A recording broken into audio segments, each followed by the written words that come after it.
Are you a manual therapist ready to expand your clinical reach and deepen your effectiveness? Upledger Craniosacral Therapy addresses deep restrictions, supports neurological and fascial systems, and enhances whole body function by working with the body's natural healing processes. For over 40 years, Upledger Institute International has led the field of craniosacral therapy, offering an approach that integrates seamlessly into any manual therapy practice and supports common to complex and chronic conditions. Find a class near you at upledger.com/courses or call 800-233-5880 extension 2 and begin your craniosacral therapy training for as little as $100 a month. At Heights Retreats, massage therapists build stable and meaningful careers rooted in wellness and care. A place where therapists are dedicated to delivering exceptional care to the guests, not to filling their schedule. Heights Retreats care deeply about their therapists, our profession, and wellness itself. Grow with Heights as they evolve into a wellness-driven future. Visit heightswellnessretreat.com for more information.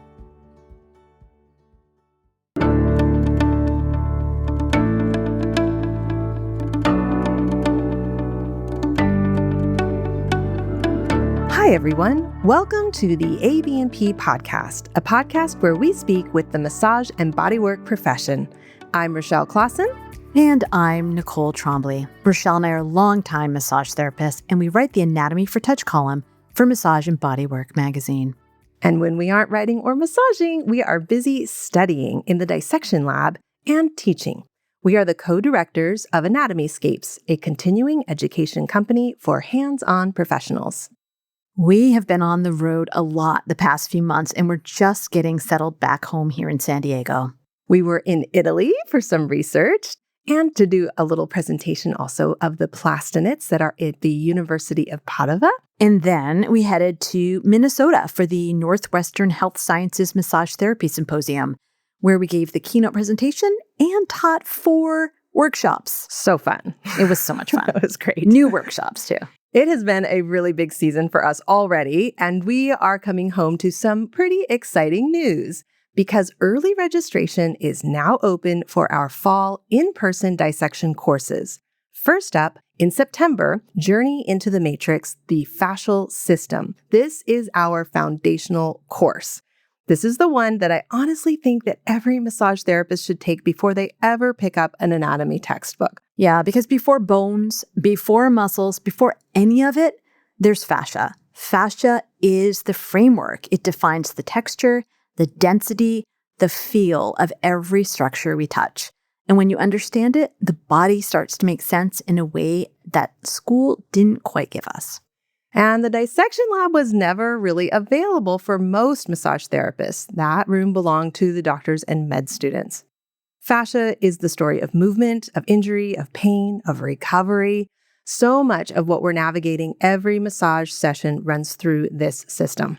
It's really foundational, and not in some trendy buzzword kind of way. In a this changes how you work, how you touch kind of way. Absolutely.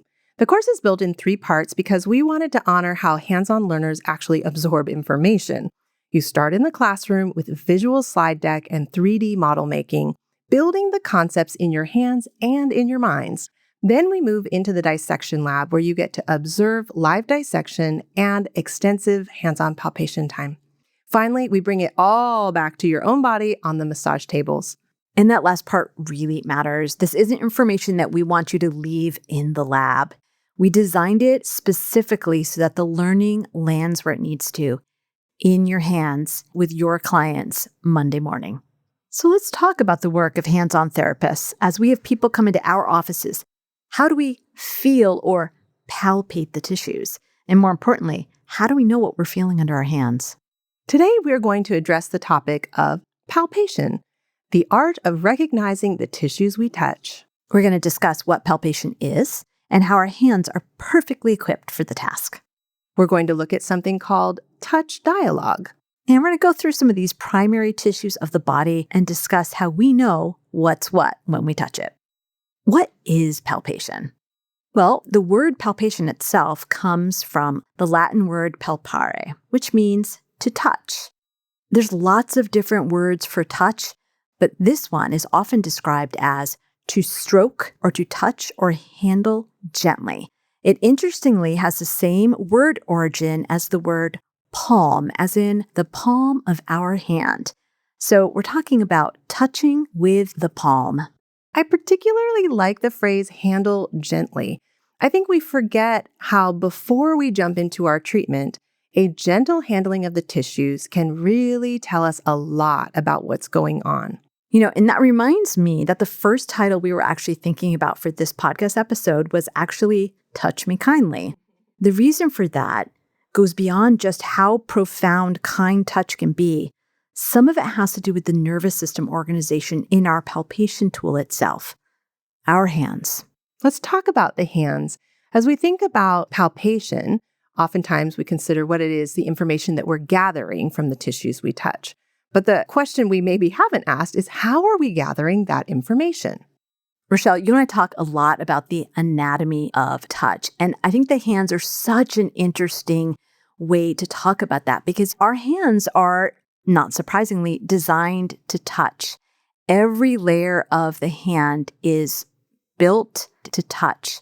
The skin and the fat of the hands are some of the most sensitive tissues on the human body.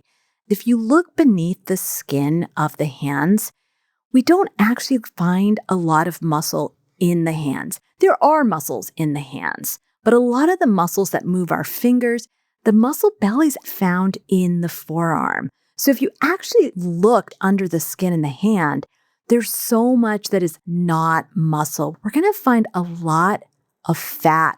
And just like your feet have fat pads, we've got those pads on our heels, our hands have fat pads too. And if we did a cross-section of each little finger, you'd see an enormous amount of fats just for that volume of finger tissue that's there. So much is fat. I think it was probably one of the most surprising things I discovered in the dissection lab was what's in the fingertips. I don't know, there's so much body to our fingertips. We can feel, if you just squeeze right now, your thumbs against your other fingertips, there's a hardness to that. So you can feel the bones that are right there at the surface. But between the bones of your thumb and the bones of whichever finger you're squeezing, it really is a lot of fat. And it's not just padding. It's anatomy that is supporting sensory nerves designed to gather information on temperature, on pressure, on vibration, and it sends it back to the central nervous system so that we can understand what's happening under our hands, including from our massages. I wouldn't have thought of fat as being a sensory part of my body in the past until I started really studying and understanding how to the surface our sensory nerve endings live and how many of them are just below the skin within the fat layer itself. What happens when we put more attention to our hands? I think it starts with a more gentle touch, back to what we were talking about with touch me kindly or palpating, which was defined as handling gently. One of the reasons that we may consider starting with really light pressure has to do with where our own nerve endings are. If we press too firmly, we kind of bypass the information that can be gathered right at the surface, just below the skin and within the skin of our own palms, fingers, thumbs, basically our touching tools. So this kind of segues to this next concept, which is, what about touch dialogue? So let's talk about this idea of the touch dialogue that happens, because our hands are feeling the tissue and the client's tissue is feeling our hands and responding to our hands. It's a conversation. And in a good conversation, you can't just talk, you need to listen too. Palpating may seem like an activity that we're doing to the client, but really it's an active listening. We're palpating gently in order to gather information into our sensory body to have a sense of what's going on within the tissues in their body. If we remember that all of those sensory nerves are not in the muscle in the hand, but are in the fat, in the skin, it gives you a sense that you need to be coming from a different place if you really want to gather that data, if you really want to be listening to your client's tissues. I think that this is something that clients can also really perceive and feel, that something's not trying to be done to them as much as that they're being witnessed, that their tissues are being felt. There's a relaxation that often will be experienced by the client with this soft touch as we explore the tissues to see what's going on where. Even after 25 years of practicing, there are times that I'm hesitant to touch lightly because I don't know how many of you have had this experience where a client will say, when you've barely gotten started, you can go deeper. I think sometimes when we really focus on delivering the pressure we think the client wants or that they need, we're using a level of muscular force and energy in our body that drives our touch from a different place than a really receptive hand. A soft listening hand is not necessarily just working the most surface tissues. It can be in dialogue with the deeper tissues. And sometimes if we can listen to the tissues and focus on the anatomy a little bit instead of what the agenda is, it changes what we're feeling. It changes what we're knowing about the tissue. I think that's a really good point. And it may come down to really giving ourselves a bit of permission and just take the pressure off to get to what it is that's like their pain point, quite literally. I've had clients even this week that have come in with some kind of unusual area of pain or discomfort that I said, is it okay if we just kind of explore this tissue for a few minutes and kind of get a sense for what's going on? And I really slow it down and really lighten things up. And it ends up having a pretty profound transformation. Frankly, the whole thing will tend to unravel from there without like really making a strong shift from palpation to treatment. Nicole and I have another phrase that we've been using a lot over the past few years, which is palpation as treatment. We find that as we are softly engaging with the tissues and as the tissues start to respond to our touch, things do start to unwind to a level that before you know it, you're actually accessing much deeper tissues than you would have if you had come in firm or hard right at the top. And it's a lot easier on the therapist's body. Amen to that. You know, the body is made up of a lot of parts, right? We have skin, muscles, nerves, tendons, ligaments, bones. Right. And those are actually all tissues that you just named. There are also the organs like the heart, lungs, liver, spleen, brain. Mm-hmm. All of these are the parts that most people know, whether or not they've ever gone to massage school. But calling them separate parts might not be as accurate as we think. Let's take a short break to hear a word from our sponsors. Elevate your bodywork career with Anatomy Train's Structural Integration Certification, ATSI. Discover how to map the pattern and shape the change through inspiring lectures, hands-on body reading, and practical techniques you can use in your practice right away. Join us for ATSI Maine 2026 to 2027, where Tom Myers will personally kick off this transformative professional training. Learn more at anatomytrains.com/ATSI. Let's get back to our conversation. In the human body, nothing is completely separate. And that's because we weren't assembled. We grew the tissues that we are made of. We grew distinctions as we developed, beginning with an embryo. Now, our tissues merge, transition, and blend into each other. So let's talk about some of these separate quote-unquote parts. And what do they feel like when we actually touch them? How do we know what's what? Let's go through some of the main players and let's start with bones. Do you palpate bones, Nicole? I do all the time. And bones are actually the starting point for most of us in learning anatomy. These are bony landmarks. They kind of build the topography we use to actually start palpation, even though we don't often think of them as the object of our massage. Right, because what's the point of massaging a bone, one might think. Right. Right. Well, I have an opinion on that. Share it. I love bones. In fact, bones have been a bit of an obsession for me.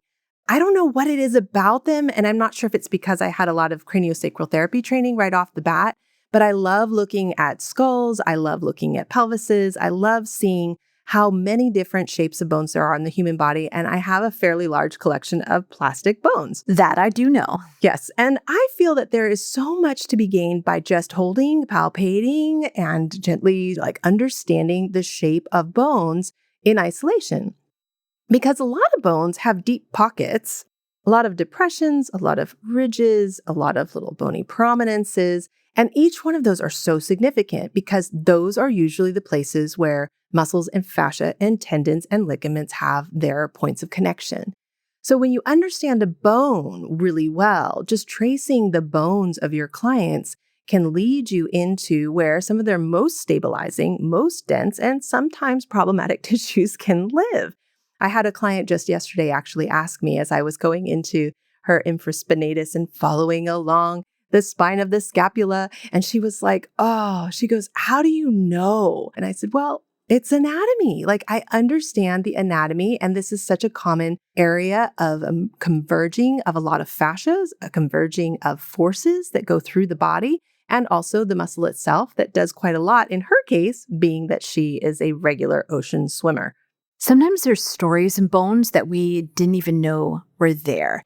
You know, Rachelle, we were recently teaching a workshop and it was focused on the thigh and the anatomy of the thigh. And you brought in all of this bone orientation work. This was the thigh, and I always think longitudinal oriented bone, the femur, I kept seeing in my mind and feeling was it was all rotational. And there was so much rotation happening in the massage strokes, but also in the anatomy of the bone. We think longitudinal, but there's a whole rotational story in how we move. And we can feel it in the bone and how the tissues are organized and anchored into that bone. Yeah. It's fascinating. So many spirals that happen in the body, and the muscles often mirror that. There's so much spiral movement that's going on. There's really hard-pressed to even find sharp angles anywhere in the body. There are always curves or bows as things spin and twirl to give us this highly adaptive, highly mobile, very strong internal support system that we have that allows us to move. And one of the cool things about the femur is it's not in the middle of the thigh. And when you palpate quads, you're like, oh, the quads are so tight. I challenge you to pay attention to where the femur is. And you'll find that where you think the quads are the most tight, it's actually where the femur is the closest to the surface. So you have something hard underneath your touch that you're perceiving as hard muscle, but is it really? Or is that just because the bone is so close to the surface there? So for some bones that are really close to the surface, it's easy to make firm contact without very much pressure, right? So like on the sacrum, a lot of us will start our sessions by tractioning the sacrum, or at the occipital ridge. Bones are right there. You don't have to press hard to get to them. But there's other ways to move bones, which has to do with this thing we were talking about before, rocking and rolling or gently moving joints in order to see how the bones are moving. Broad pressure, full palm pressure, gently touching skin and superficial fascia to sink into the broad sense of the bone of the entire limb. Bones are so critical to understanding muscles and fascia and everything else. And they're also the densest tissue in the body, so much easier to palpate. What about all the other tissues that aren't so dense? What about muscles? Muscles are so interesting, right? Because muscle tissue doesn't have a lot of structure to it. It's pretty squishy and damageable stuff. It's the construct both within, around, and even around the around of muscles and groups of muscles that can give a sense of density. So I'm talking about, obviously, the fascia. The fascia. I don't know why it's still surprising to me, but it is when we're in the dissection lab and we're down at the level of the deep fascia, how much of the local tissue tension at the muscle level really comes from the fascia. And as soon as we start disrupting that fascial system with our scalpel in the lab, in a donor body, everything just kind of spills open. Yeah. And that density we thought was there was not about muscle contraction. It really was the tension and the density from the organization of the deep fascia, that muscle fascia. Yes, and it's closer to the surface than the muscles. So it changes your depth right away. Your concept of how to treat that area may be about shifting your movement patterns to bow or stretch that tissue or translate it longitudinally or medial to lateral as opposed to just about depth of pressure. You know, I know we talk about this as a bit of a side point, but it's like what people perceive as wanting deep pressure. They want meaningful pressure. They want pressure that they can feel. And that's what satisfying touch is all about. Muscles are really interesting, though, for another reason, and that is that bones, although they're hard and static and you can feel them where they are, muscles you can feel in another way based on their contractile ability. Right. And this is sort of traditionally how we learn to palpate muscles in anatomy in massage school is to try and isolate a muscle by getting just that muscle to contract. So it changes the density of the muscle because it's contracting, it's harder, and you can start to distinguish it from the surrounding tissues and a little bit start to find the edges around that muscle. So you can say, yes, this is sartorius. Which is a great way to learn where muscles live. But I think there's so much more that can be felt even when the muscles aren't contracting, when you have a bigger awareness of the deep fascial system. And like we were talking about before, the deep fascia is both the individual muscle encasement, but maybe more importantly, the flat tendons of the trunk, as well as those enveloping fascia that completely surround the thigh, the leg, the arms, the forearms. So these enveloping fascias also block us from maybe feeling the muscles. But what is the fascia that's in that area feel like? How dense or tight does that feel compared to another part? Has it been reinforced in a way that is maybe out of balance with the rest of the system? Or how can we maybe leverage that fascia in order to move the muscles that are living behind it or inside of it? So what about the other stuff? And I'm going to talk now about the soft, squishy layer that's on the surface that we think about when we're either getting skincare or getting lymphatic drainage. But is that the only time that skin and superficial tissues of the subcutis and fat matter? They matter every moment of every day in every massage. Yeah, we don't study this tissue that much. We do a little bit, but the skin with its epidermis and the dermis, and then all of the subcutaneous tissues, the subcutis, sometimes called the hypodermis, it's an entire fascial layer that research is really just now paying attention to. And we're finding out that not only is it involved in lymphatics and storing those extra calories you ate last night, it's also highly innervated, just like that fat on our hands, and is immensely involved in everything we do. Yeah, even though we touch from surface to depth, a lot of times I'm actually palpating from depth to surface. And I'll start with the joints. I'll start with the bones. I'll start with seeing how things are moving and then kind of getting into the fascial system and the muscle relationship. And then I kind of blend the whole story together with the skin and the fat layer and making sure that all of that sensory opportunity for really luscious touch is coming into the story. And sometimes it doesn't have to be at the beginning. It can be in the middle or it can be at the end. I love this idea of starting with the bones. And I would actually say, ironically, for someone who's talking about light touch, that's pretty deep, right? Yeah. I mean, the bones are in many places in our body some of the deepest tissues we have in terms of centimeters from the surface and the densest. I think it is profoundly helpful for our clients to give them a felt sense of their deepest tissues by giving them a sense of where their skeleton is, where their densest part is. It's grounding, it's orienting. With my prenatal massage practice, with our pregnant clients, when we get them to ground into their bones, when their bones are changing during pregnancy, their pelvis is changing, it can be so helpful and so grounding and orienting for them. So we've talked about bones at the depths, and we're talking about the incredible amount of sensory nerve endings that are at the surface. We didn't really talk about the fact of how many sensory nerve endings there are in the deep fascia, specifically around the joints. So I think the story is that there is sensory perception happening on all of the different layers. And as therapists, if we are letting our palpation stay in all of the different layers, then we are taking advantage of that opportunity to really connect on a very thorough way on their whole body. There's so much more to the story than just our muscles. And the other thing that we're able to draw our attention to when we're looking at all of these tissues is not just differentiating the different tissues.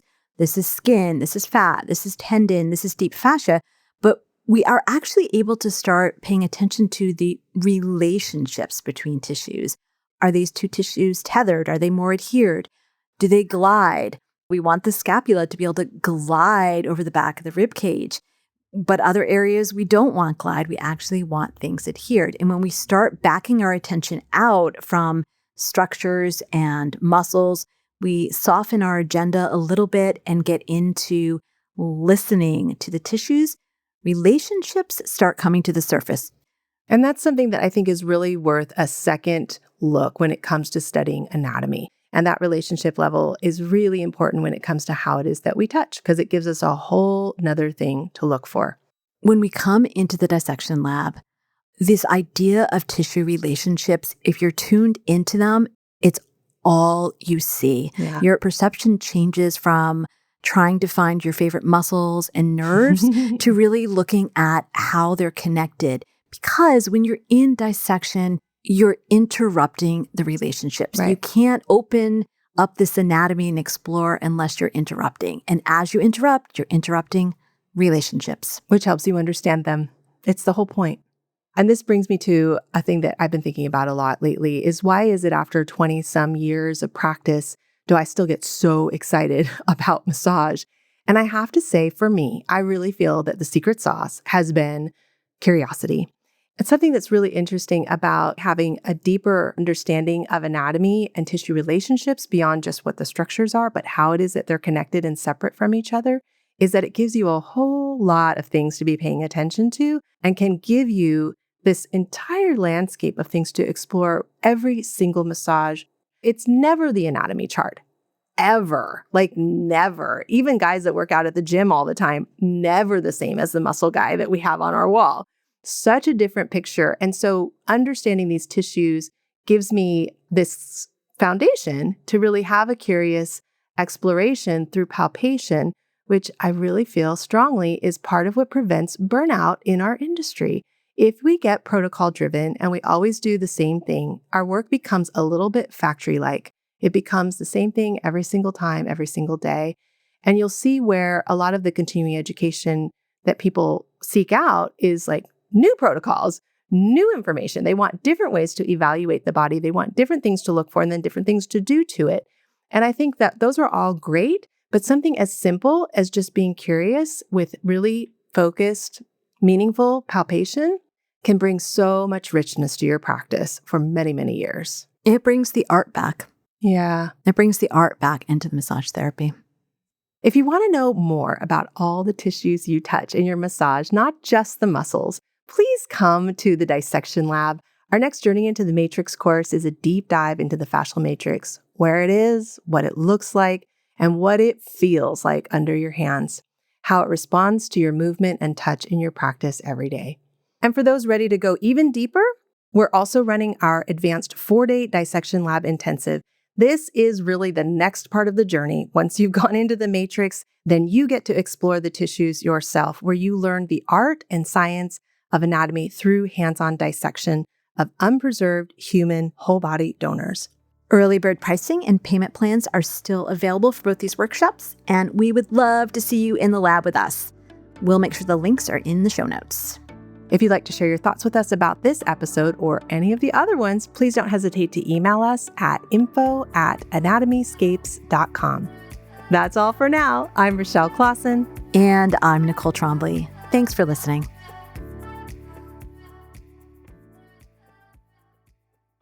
Precision Neuromuscular Therapy has been teaching high-quality seminars for over 20 years across the country. Founded by Doug Nelson, PNMT uses problem-solving skills and precise treatment options to get powerful results for your clients. PNMT seminars focus on honing your assessment and palpation skills to precisely target the source of your client's pain while understanding the why behind the what. Meet us in a hands-on seminar or online in the PNMT portal and let us join you on your learning journey. Learn more at pnmt.org.